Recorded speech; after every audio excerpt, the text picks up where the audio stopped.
ہے۔ توجہ رکھنا، میں آپ کو سناتا ہوں، آپ حیران ہوں گے، میرے ساتھ پیش آنے والا واقعہ۔ ایک مرتبہ میں فون پہ گفتگو کر رہا ہوں، السلام علیکم، وعلیکم السلام، یہ آپ اپنا نمبر بیچتے ہیں؟ میں نے کہا جی آپ کون ہیں، کیوں آپ کو میرا نمبر چاہیے؟ کہتے ہیں میرا انٹروڈکشن چھوڑیے، آپ اپنی اسکرین پر دیکھیے، آپ کے اور میرا نمبر ایک جیسا ہے، دونوں کا نمبر ایک جیسا تھا، صرف کوڈ کا فرق تھا، 333 میرے نمبر پہ تھا، 345 اس کے نمبر پہ، باقی نمبر سیم تھا۔ تو اس نے کہا جی آپ بیچتے ہیں، میں آپ کو 3000 روپے دوں گا۔ تو میں نے اسے کہا جی آپ نمبر بیچتے ہیں، میں آپ کو 5000 دوں گا۔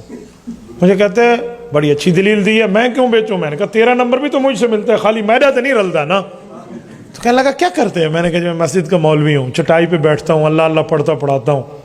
ملاقات ہو سکتی ہے؟ جی ہو سکتی ہے۔ ملے بیٹھے گپ شپ لگی، مجھ سے پہلا سوال پوچھا، کہتے مجھے یہ بتائیں، ہر نماز میں ہم اللہ کو کہتے ہیں کہ یا اللہ ہمیں نبی کے راستے پہ چلا دے، تو آپ لوگ اس میں تھوڑی کنجوسی نہیں کرتے؟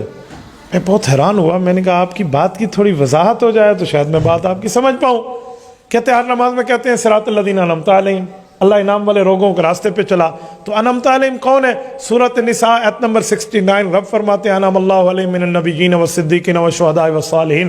فرمائے انعام والے 4 لوگ ہیں، نمبر 1 نبی، نمبر 2 صحابہ، نمبر 3 شہداء، نمبر 4 اولیاء۔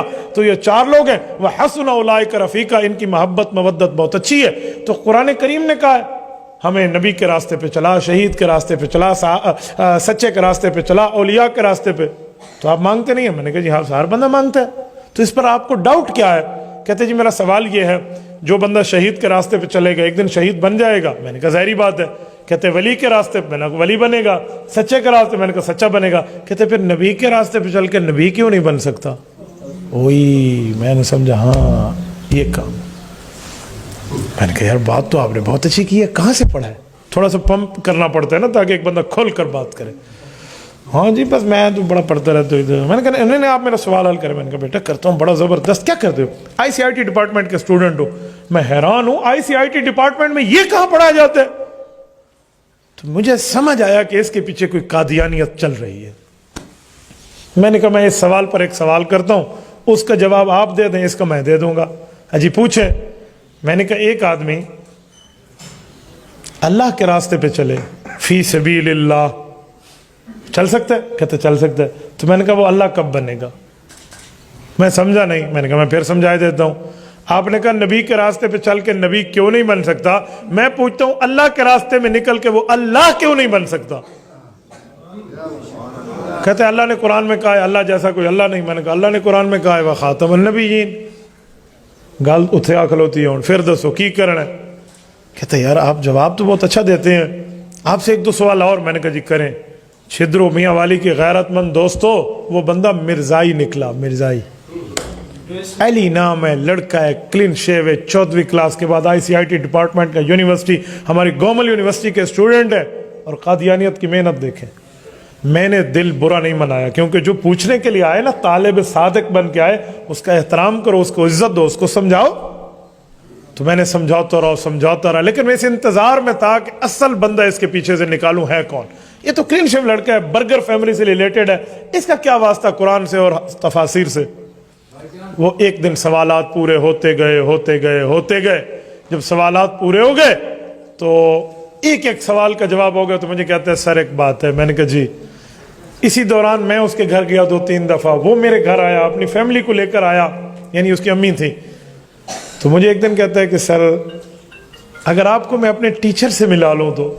میں نے دل میں سوچا وَلِهَذَا الْيَوْمِ أَرْضَعْتُهُ، آج دیوار واسطے ماں میں کو کھیر پلایا آئی۔ میں نے کہا جی مجھے ملا دیں، بہت اچھی بات ہے، ملوں گا، لیکن ایک بات ذہن میں رکھنا، اس سے جو گفتگو ہو نا، اس کو میرا بائی نیم آپ نے تعارف نہیں کرانا کہ یہ فلاں ہے فلاں ہے، ویسے ملانا ہے کہ میرے ایک دوست ہیں فلاں۔ جی ٹھیک۔ اب جب میں گیا ملنے، کیسے ملنے گیا؟ سرمد قادیانیوں کا مربی ہے، ٹورنٹو کینیڈا میں بیٹھا ہے، آن لائن چیٹنگ ہو رہی ہے، کمپیوٹر پر انٹرنیٹ کے ذریعے بیٹھ کر اور گفتگو چل رہی ہے، وہ وہیں سے پڑھاتا ہے، یہ ڈیرہ اسماعیل خان میں بیٹھ کے اس سے پڑھ رہا ہے۔ قادیانیت کی محنت دیکھیں۔ ہم سمجھتے ہیں بکافر اقلیت قرار آ گئے تو کھاتا موک گیا، نہ بابا نہ، بات پوری ہے۔ سوال جواب شروع ہے، اور اس کی محنت دیکھو، اس کے ساتھ پرنٹر پڑا ہوا ہے، وہ وہاں سے کہتا ہے تفسیر ابن کثیر کی 30 جلد کے صفحہ فلاں پر، یوں کلک کرتے ادھر سے تفسیر ابن کثیر کا وہی صفحہ پرنٹ ہو کے آ جاتا ہے۔ میں بہت حیران ہوا، میں نے کہا جی واہ. بہرحال کیا حال ہے جی، خیریت؟ ہے؟ کہتے جی مولوی تو نہیں ہوں میں، مولوی سے بات نہیں کرتا. میری داڑھی دیکھ کر پریشان تو ہو گیا. ٹھیک ہے، وہ شاہ صاحب گیلانی شاہ صاحب کہتے نہیں ہیں، دیکھ کر داڑھی میری تو مجھے ملا نہ سمجھ، ہاں میرے سر پر میری ٹوپی کے اضافے کو نہ دیکھ، ظاہری حلیہ میرا دیکھ کے پریشان نہ ہو، میرے مضمون کو پڑھ میرے لفافے کو نہ دیکھ. تو میں نے اسے کہا کہ ماشاءاللہ بس تبلیغ کی برکت ہے، اللہ پاک نے تبلیغ والوں کے ساتھ جوڑا ہے. تو جوڑا تو ہے، میرے 4 ماہ لگے الحمدللہ، جنت دی ٹکٹ تو میں بھی کی تھی بدلنا. تو بات تو غلط نہیں تھی. تو اس نے کہا اچھا بس ٹھیک ہے پھر آپ سے بات ہو سکتی ہے. میں نے کہا جی کر لیں. ماشاءاللہ بات شروع ہوئی. مجھے کہتے ہیں my dear what is the definition of messenger? تھوڑی وضاحت کریں گے کہ نبی کون ہوتے ہیں؟ آپ کے مائنڈ سیٹ میں کیا چل رہا ہے؟ نبی کسے کہتے ہیں؟ اب نبی کسے کہتے ہیں؟ علماء نے لکھا ہے کہ نبی میں کچھ چیزیں ہیں. نمبر 1 اعلیٰ درجے کا انسان ہو جس سے گناہ نہ ہو. نمبر 2 ذو وحی ہو. نمبر 3 اللہ پاک کی طرف سے اس کو واجب الاطاعت کہا جائے. نمبر 4 معصوم من الخطا ہو. یہ چیزیں ہوتی ہیں. قاضی محمد اعلیٰ تھانوی رحمۃ اللہ نے اس پہ کلام کیے. اس کے ذہن میں تھا میں یہی چیزیں بتاؤں گا جو یوں ہوتا ہے یوں ہوتا ہے یوں ہوتا ہے، تاکہ وہ مرزا قادیانی پہ فٹ کر کے کہہ سکے مرزا ہی اللہ کی طرف ہوئے تھے، ذو وحی ہے اور فلاں ہے فلاں. میں نے یوں نہیں کیا. میں نے آپ کو کہا نا کہ جب بندہ اللہ کے لیے کام کرے تو رب ذہن کھولتے. شروع میں اس کی دلیل دے رہا ہوں. میں نے اسے کہا نبی کی تعریف تو بہت آسان ہے. وہ کیا؟ میں نے کہا نبی اس اعلیٰ درجے کے انسان کا نام ہے جس نے معراج کی رات ہمارے نبی پاک کے پیچھے بیت المقدس میں نماز پڑھی ہے. نہیں سمجھے؟ معراج کی رات ہمارے نبی پاک کے پیچھے جس اعلیٰ درجے کے بڑے انسان نے نماز پڑھی ہے نا، اس کا نام نبی ہے. فوراً مجھے کہتے ہیں یہ تعریف کہاں لکھی ہوئی ہے؟ میں نے کہا میرے بھائی چھوڑیے تعریف کہاں لکھی ہوئی ہے. لکھی ہوئی باتیں تو بہت سی پہلے بھی تھی، آپ نے کون سی مانی ہے؟ دس میری یہ تعریف کیڑی آیت کے خلاف ہے؟ یہ بتاؤ میری یہ تعریف شریعت میں کس جگہ سے ٹکراتی ہے؟ وہ آیت حدیث پڑھ دے، میں اپنی تعریف واپس لے لوں گا. لکھی شکی لگالیاں چھوڑ. اب آیت حدیث تو اس سے نہ ہوئی، نقض کیا، اعتراض کیا، آبجیکشن کیا. کہتا ہے ایک بات کروں؟ میں نے کہا جی ہاں. آپ پھنس گئے ہیں. میں نے کہا پھنس گیا ہوں؟ کہتے ہیں ہاں پھنس گئے. میں نے کہا ذرا پھنسائیں گے. نہیں آپ پھنس گئے. میں یہاں ایک سمجھانے کے لیے جملہ بولتا ہوں. یہ جو لوگ علماء دیوبند کو کہتے ہیں نا کہ آپ پھنس گئے ہیں، میں ان کو سمجھانے کے لیے ایک جملہ کہتا ہوں کہ اہل حق کو اللہ پاک نے علم بھی دیا ہے، فضل بھی دیا ہے، عقل بھی دی ہے. اس دھرتی پر کسی ماں کی پیٹ میں وہ بیٹا نہیں جنا گیا جو علماء دیوبند کو دلیل کی دنیا میں پھنسا جائے.